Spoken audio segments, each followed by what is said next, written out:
The story of my rise from poverty has inspired so many, and so I hope to inspire many, many more.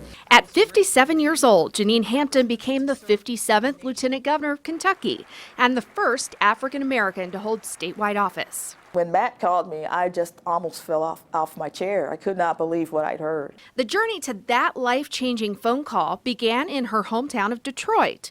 Her childhood memories include some very difficult experiences as an inner-city child. I was 9 years old the year of the 1967 riots. Hampton grew up in a financially strapped home with a single mom raising 4 girls. I watched her struggle. I did, but I always tell people that she showed us by example that the right thing isn't always easy, and the easy thing isn't always right.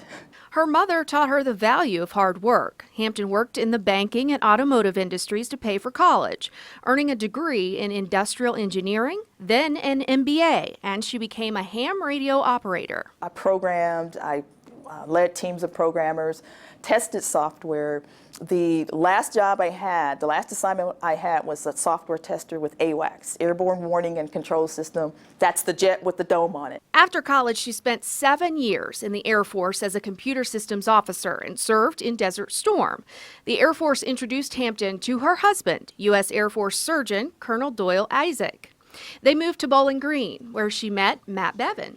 I actually met him when he was thinking about running for the Senate. I was part of a group that vetted him. Now, months into her term, Hampton says her childhood experiences are playing an important role in how she serves the Commonwealth. Out of the top 100 poorest counties in the nation, 10 are in Kentucky, and they're more poised on the doorstep to join that list. But the dynamics that I find in those poor counties, it's very similar to the dynamics I saw in Detroit.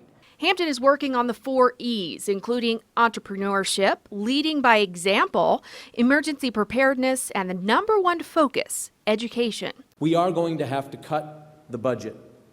I think many of you expected as much. It's been rumored. It's true. We are going to do so. We're going to have to tighten our belt.